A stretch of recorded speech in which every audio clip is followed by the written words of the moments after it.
Hi mga palangga! Kamusta kayo? In this video, I will share to you the answer with our most frequently asked questions with this HSBC Live Plus credit card, and share ko na rin sa inyo mga palangga yung nag-experience ko and quick review in using this credit card. So nagsubmit ako ng application for this credit card mga palangga last year doon sa website nila. So sobrang dali ng kanilang process.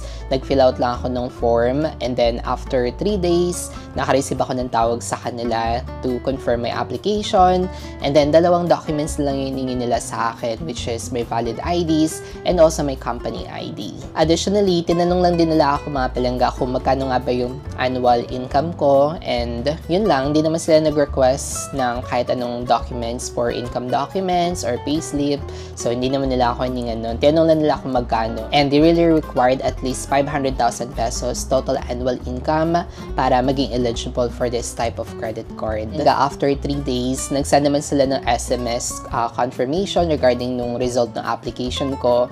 And based sa experience ko mga palangga, if hindi nyo pa napapanood yung previous video ko about my application journey dito sa HSBC Live Plus credit card, denied yung result nung aking application. Pero after 2 weeks nun mga palangga, naka-receive ulit ako ng text sa kanila na approved na yung application ko. So, I guess, nag-reconsider naman sila ng application. So, sobrang bilis lang din ang process mga palangga at nai-deliver itong card sa akin like within 10 business days lang here in Metro after ko maka-receive ng confirmation na approve yung aking application. And by the way, yung annual fee pala nito mga palangga is medyo may kamahalan, which is 5,000 pesos. Pero with my first statement, which is nag-reflect na din yung first annual fee ko, nag-automatic waive naman siya. So, I guess, free yung first annual fee nila. And this type of credit card mga palangga is a cashback credit card. So that means we can earn cashbacks every time that we use this credit card. And for its benefits, medyo malaki yung cashbacks niya mga palangga, which is we can earn up to 8% cashbacks pagdating sa mga restaurant spending natin or dining, and also 5% cashbacks naman to entertainment. Like for example, manonood tayo ng movie sa mga cinema, bibili tayo ng tickets, movie tickets, so we can get 5% cashbacks, not just only for cinema but also yung mga streaming apps like Netflix. So, kasama din yun sa 5%. And also for shopping. So, kapag magsha-shopping tayo, bili tayo ng bagong damit, ganun, or sapatos, as long as yung merchant code is shopping, so we can get 5% cashbacks. Kasama din dun yung mga online shopping. And also, we can get 2% cashbacks pagdating sa mga fast foods and also food delivery apps like Foodpanda, and 0.2% naman to all other qualified spending. And additional benefits niya mga palangga is kapag gagamitin natin yung credit card na ito to spend or buying flight tickets for our travel, then we can get insurance. Insured na yung ating magiging travel. Meron ding catch itong HSBC Live Plus para maka-earn tayo ng cashbacks or para ma-earn natin yung cashbacks. So for us to earn those higher cashbacks percentage, we need to spend at least 10,000 pesos. And based dun sa terms na nabasa ko sa kanila, sabi dun, starting December 1 last year, the computation of the minimum spend requirement will be done on our statement cycle cutoff date or statement date. Sa pagkakaintindi ko mga palangga, to be able to earn those higher cashbacks of 8%, 5%, 2%, kailangan dapat makapag-spend tayo at least 10,000 pesos per statement. Kung hindi daw natin yung mas-spend mga palangga, like hindi natin nabuo yung 10,000 pesos total spending, then magiging 0.2% na lang yung cashbacks na ma-earn natin. Doesn't matter kung shopping pa siya or dining, hanggat hindi tayo nakapag-spend ng 10,000 pesos, so magiging 0.2% na lang siya. For me, sulit itong card na ito mga palangga, especially if you're spending more than 10,000 pesos, and also most of our spending is napupunta sa shopping and also for dining and entertainment. So, sulit itong credit card na ito. And by the way, meron din siyang limit mga palangga for cashback, and that would be per month of 1,250 pesos per month. Yung total cashbacks na pwede lang nating ma-earn. Yun yung kanyang cap.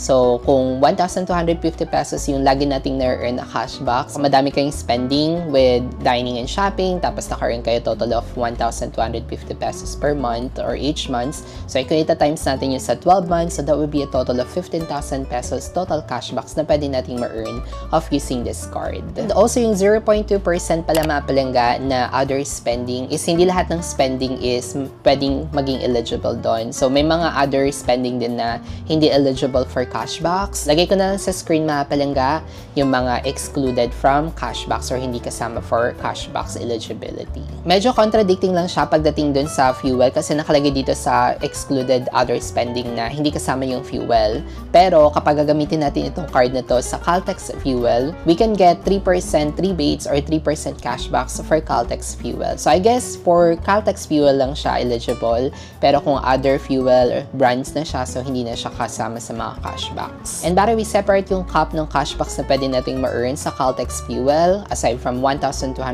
pesos, we can get up to 600 pesos per month naman pagdating sa total cashbacks na ma-earn natin with Caltex fuel. And for posting naman ng cashbacks mga palangga, sabi nun sa terms nila na as of December 1, 2024, which is last year, magpo-post na yung cashbacks na na-earn natin 2 working days after the cut-off statement cycle. Pero basic experience ko mga palangga, hindi siya nag-reflect ng 2 working days after statement cycle.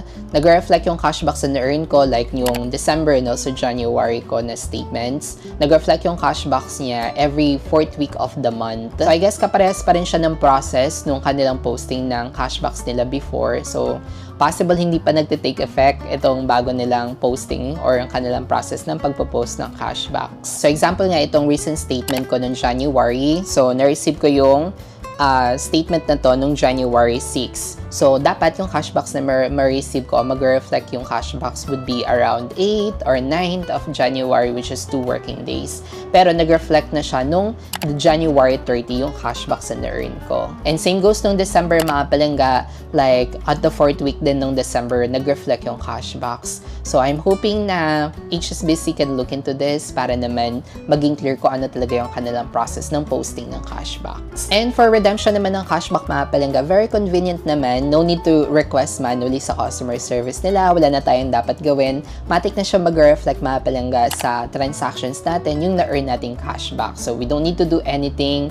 We don't need to request for redemption. So, automatic na siya mag-reflect sa ating transaction history. At dahil sa transaction history na siya mag-reflect mga palangga, magiging rebates siya or magiging deduction siya from our total outstanding balance with our HSBC credit card. So, kung gusto nating ma-monitor mga palangga yung cashbacks na na-earn natin with our credit card, so make sure that we have access dun sa mobile banking nila. Nag-reflect naman dun sa transaction history kapag nag-post na yung cashbacks. And also sa statement din natin, nag-reflect din naman dun yung cashbacks or rebates na nakuha natin, which will be automatically deducted from our total statement balance. At kung i-compare ko mga palangga itong HSBC Live Plus dito sa iba kong credit card, which is Union Bank Rewards Visa Platinum, which is also good for dining and shopping kasi times 3 yung points na pwede nating ma-earn dito. Mukhang mas rewarding naman kahit papaano si HSBC Live Plus. So example nga mga palangga yung naging spending ko last December of using this HSBC Live Plus. So I spend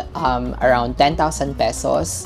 Hindi lang siya for shopping and dining. Sari-sari yung mga naging spending ko. Like, mix talaga siya. And some other spending there is not eligible for cashbacks. So, ang total cashbacks na na-earn ko from 10,000 spending nung December is only 150 pesos cashback lang. So, kung i-compare ko siya mga palangga sa UB Rewards ko, let's say, ang ginamit ko is UB Rewards credit card, which is 3 times pa siya ng points pagdating sa shopping and dining. Let's say, pure shopping and dining pa siya. So, kung nag-spend ako ng 10,000 pesos, divide natin to 30 kasi 1 point for every 30 pesos spend, times 3 kasi nga shopping and dining, consider natin pure shopping and dining siya. So, ang points na makukuha ko is 1,000 points lang.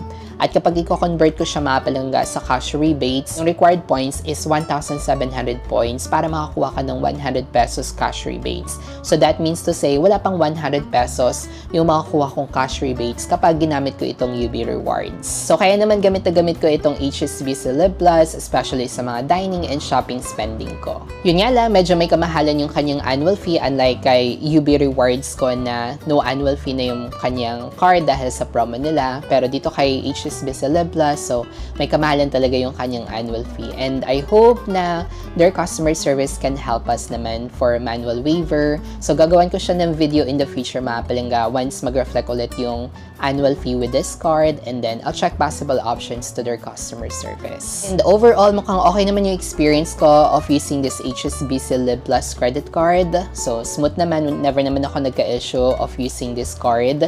Yun nga lang, medyo may pagkaluma na yung kanilang mobile banking app, pero mukhang secured naman siya.